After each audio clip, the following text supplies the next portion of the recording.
But death, it almost felt like an old friend, which sounds paradoxical. But I was like, oh, I remember you. Like, I know this energy, and still fearful to a degree, but it was interesting to me that it felt familiar, even though in this lifetime it really wasn't familiar.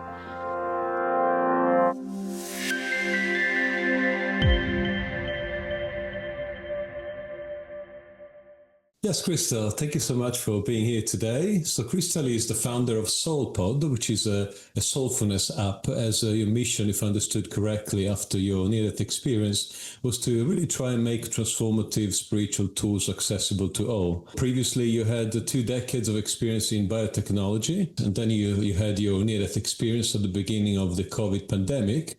And I thought that'd be a great place to start. So why don't you tell us a little bit about it? Yeah, thank you for having me. Yeah, I had been meditating for quite some time. So since I was 12, very lucky, and had a few spiritual kind of leaps and bounds in the last 15 so years.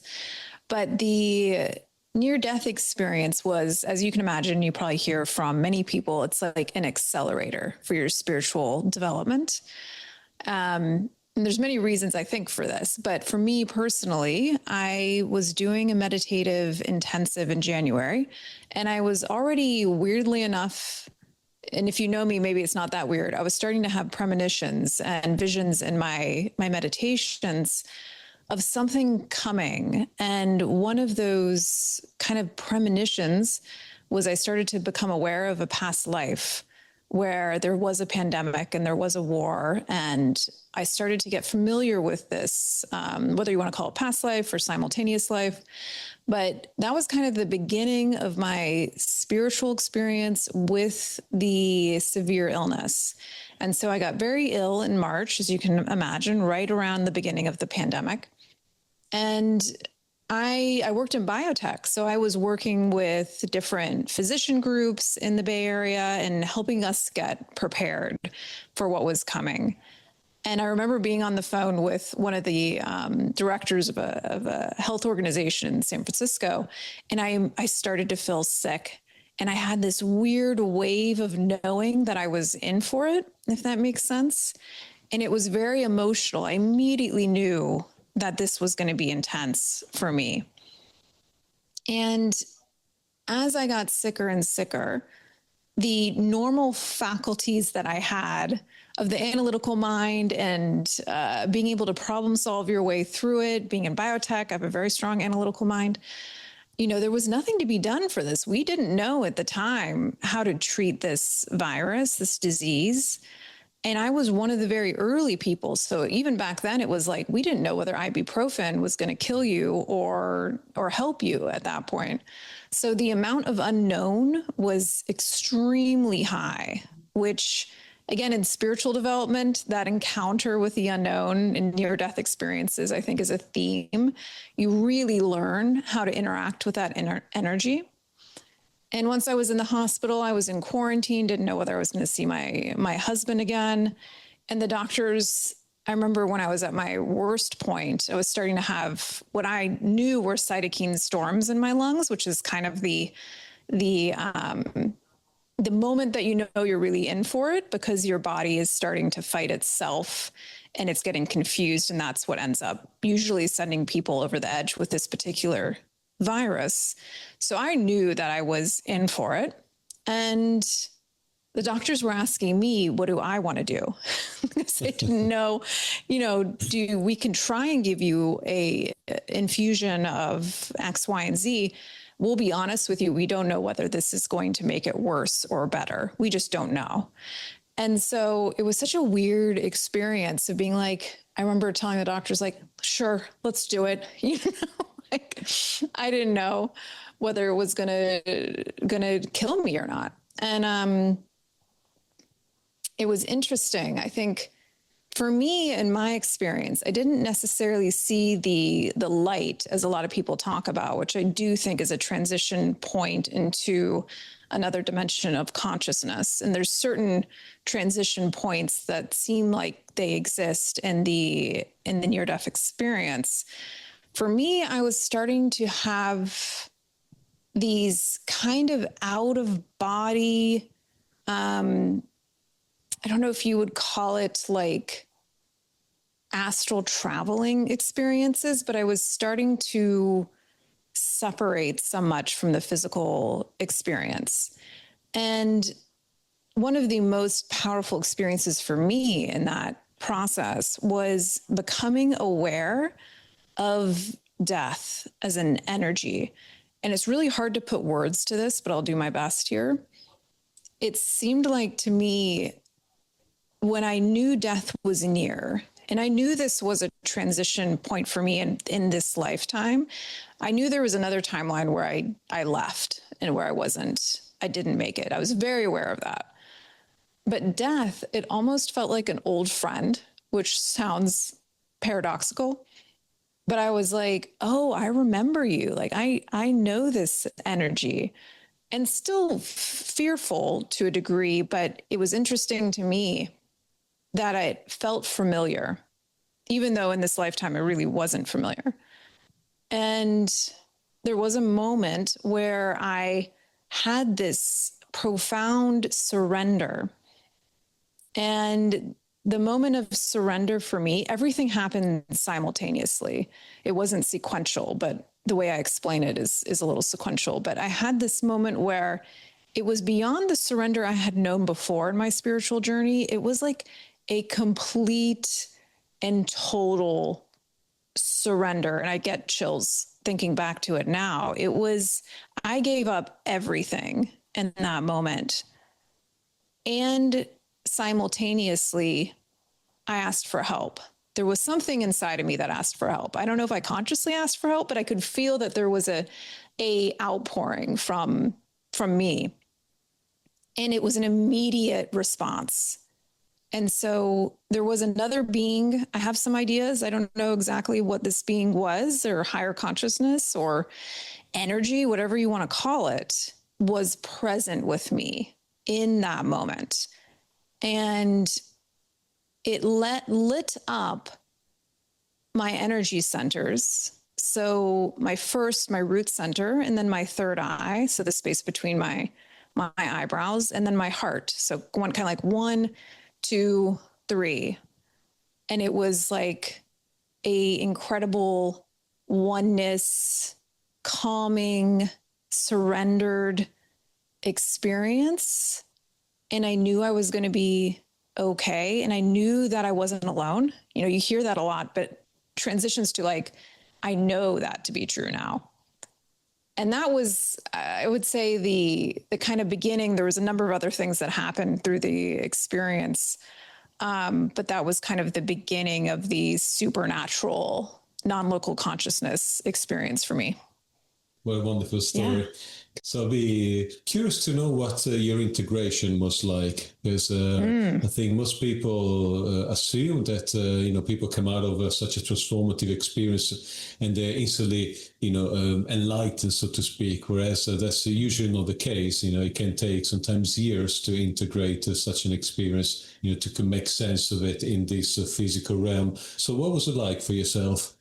I love that question, because I don't know if anybody's asked me about integration after this experience. So it's to your point, it took me years to integrate that experience. And there were many, especially in probably the 6 months following it, it felt like to me that my energy was almost out of my body, on an everyday basis. So a lot of the work that I ended up doing, both just to heal physically, because I couldn't walk around the block for probably about 6 months. It took a long time to walk again. Okay. And it was very confusing for my physical body, because I had been able to do all these things and go up and down the stairs, and then I couldn't. So one of the integration points, I would say, was probably within the month after I got back home from the hospital. I went out on our fire escape, and it was the first time I had been able to walk downstairs. And I sat out underneath the sun and the sky, which I hadn't seen in a while. And I had this moment of just pure bliss, presence. And it seemed so simple. And I came back to that moment quite often through my integration, because I was like, what was that? That was such an interesting moment. Again, hard to put words to. But what I realized in this past year, even, I was in a 3-hour meditation, and I astral traveled to that moment on the fire escape. And I was looking at my past, very sick self, and I was sending her so much love. And I was also standing in that space in where I am now, in the energy that I have now, and the healing that I've gone through now. And I realized, I was like, oh my gosh, that was me connecting with me across space and time. So that was a really, even in the past year, and this has been 5 years at this point, it continues to be a interesting integration for me. And outside of that, what I found is that my energy it's almost like, if you want to think about it from an energy center perspective, it's almost like my energy had gone all the way up into the upper centers. Like it was ready to come out of the body. And so I did a lot of work with bringing my energy back down into the physical. And that's not easy work when you have some trust issues with the physical experience, right? You're learning how to retrust your experience on Earth after being through trauma. Yeah. And so it was a lot of meditation, and breath work for me was a big one.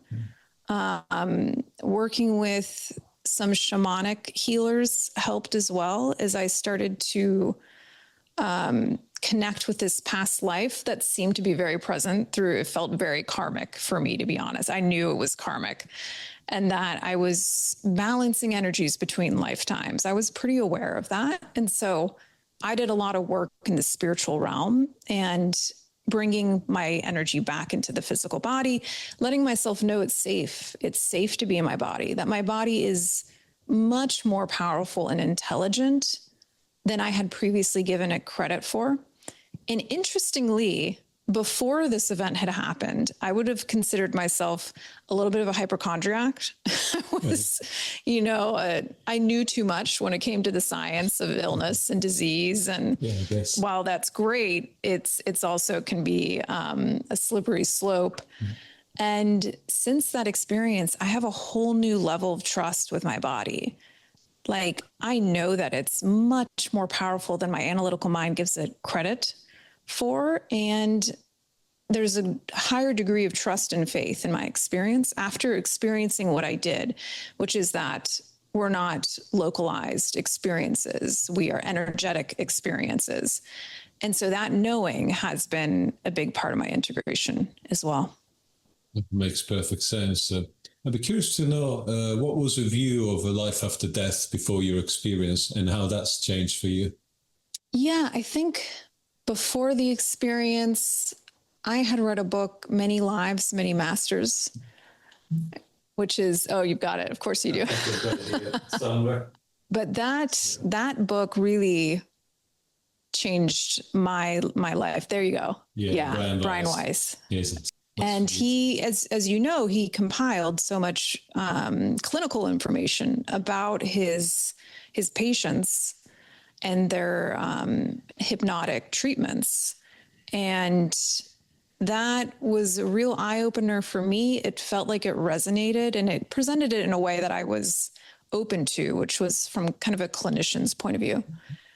And there was another book that I read, I forget the title, but it's about a neurosurgeon that gets I think a brain eating disease of some sort, and he goes into a coma. Yeah, I think so. You've got that one too. That's the one you're Yes, talking about. proof of heaven. Absolutely. And his experience, and I've always just been fascinated with near death case studies. And so I was very open to the idea that we're non-localized consciousness. I had also had some mystical experiences before it, which for me in my journey confirmed that we're not, our brains are not just computers. There is a entangled element to our consciousness.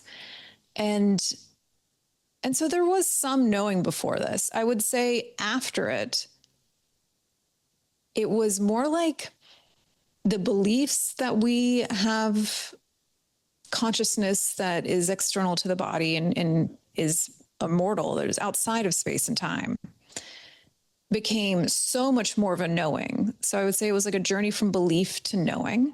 I now know that consciousness, without a shadow of a doubt, is a non-local experience. It is a field experience.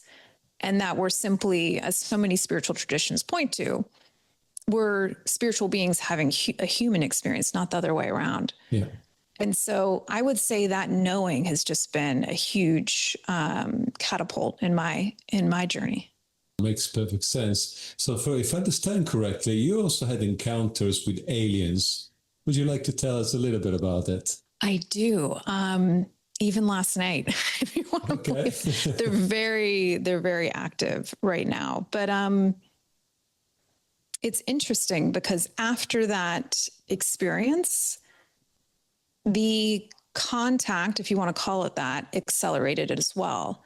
It was like an explosion of, in all directions, of relationships with non-local consciousness. And my theory is that these are beings that are highly evolved, very varied levels of evolution, and consciousness is the vehicle for communication.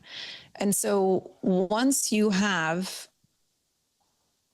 evolved to a certain level where you start to be able to access the entangled nature of consciousness, they can start to connect with you.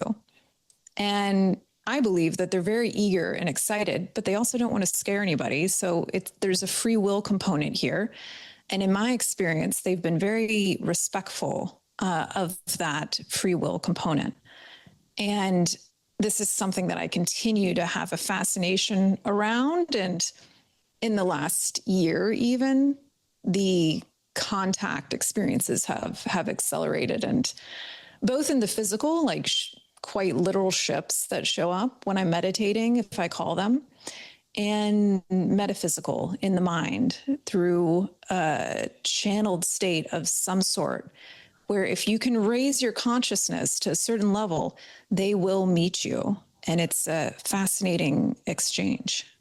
After Effects have been studied, quite intensely by now, and it seems that NDEers are able to somehow unlock these latent abilities. I wonder if you feel that is it just because you have had a near-death experience and that you're able to perhaps resonate on higher frequencies, or if there's anything else that we non-experiencers can do to maybe try and get in touch with these entities? Yeah, I've wondered about this, and I've actually done some testing on my own with some groups of people that are open to it. And it seems to me that it's not a prerequisite. Okay. It is an accelerant, almost like a psychedelic or a hypnotic session is an accelerant. But it seems like to me, the main component for contact with these beings is willingness.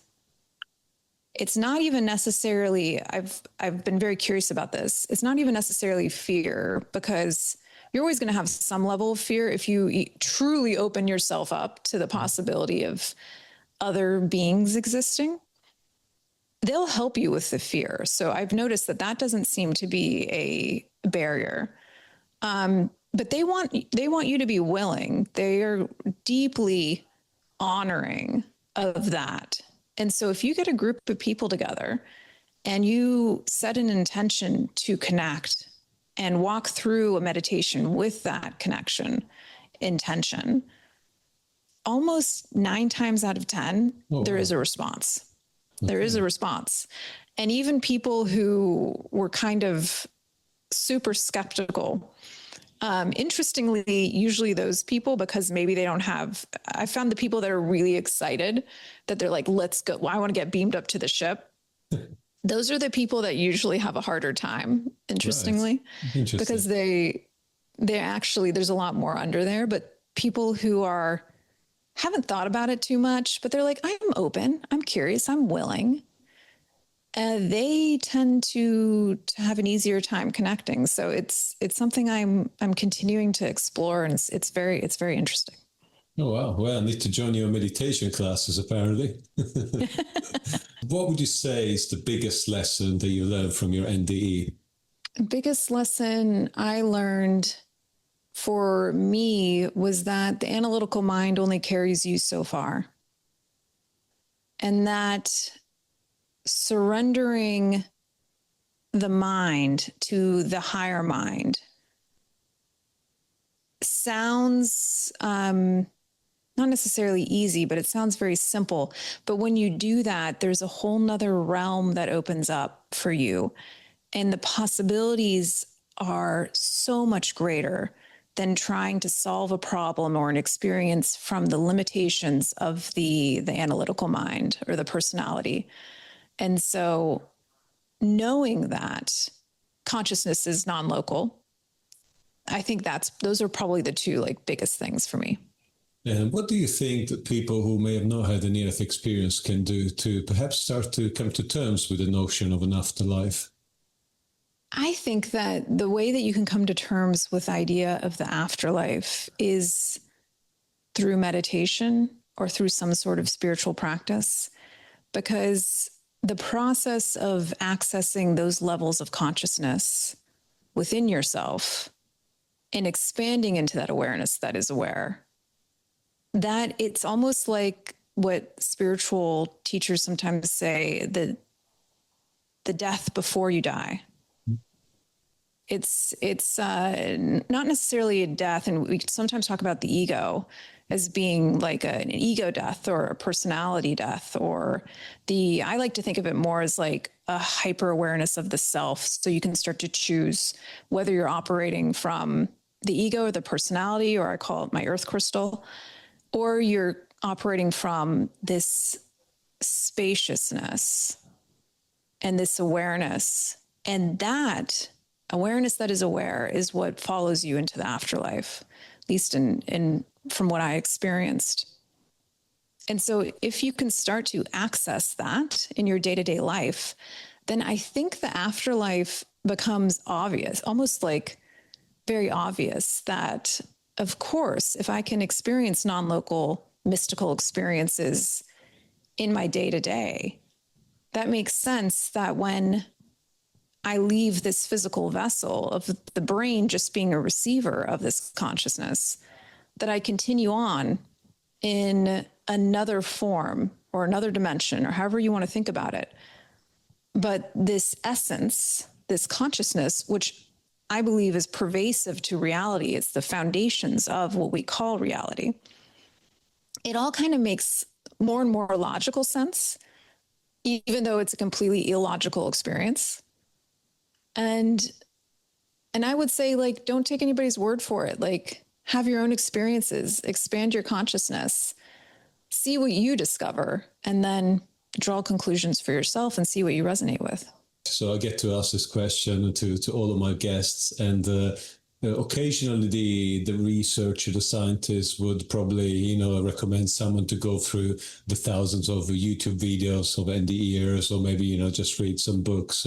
Whereas what I love about your answer is that it focuses on the direct experience. And you put it nicely earlier on, and the way that I like to describe this is the difference between a believer and a realizer. So, once one believes at a set of a belief system, and if someone provides with better data points, you still have time to change your mind. But once you realize, you mentioned once you know it, that the Earth is round because you've seen it from a high altitude flight, there is nothing else that can make you change your mind. Oh, I totally agree. That transition from belief to knowing is very liberating and very grounding. You know, you just know. And it's really a remembering of your power. Like so much of this, so many of the answers to what we consider the unanswerable, it is within you to find those answers. And it's all about intention and dedication, devotion to what's important to you. Yeah, love that. So based on your experience, what do you think is the reason for us to be here on Earth? I think this answer will continue to evolve for me, but at this point in time, it seems like the purpose for us to be here is purely experience. And I don't think that the purpose is necessarily to orient to good or bad. I think it's to orient to wholeness. And wholeness is this kind of fully self-realized spirit in this dimension. So I think a lot about how much of my soul, which is whole and complete and outside of space and time, how much of that can I bring into my human experience? And I view that as the purpose and goal, at least for me in this lifetime, and maybe more broadly for humanity, is how much wholeness can we bring into this dimension? What's your idea of God after your experience?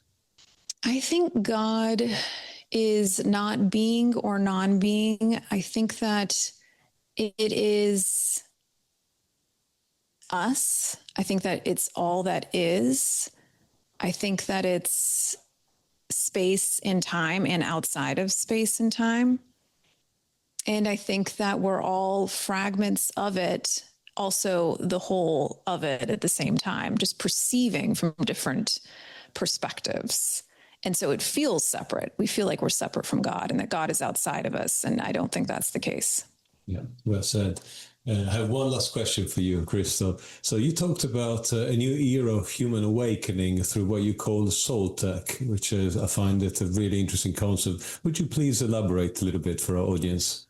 Yeah, I think that there is not one way to awaken. So if going into the cave and renouncing the world that's one way to do it. I think that as humanity comes into this new age, that there's going to be a lot of other ways to awaken.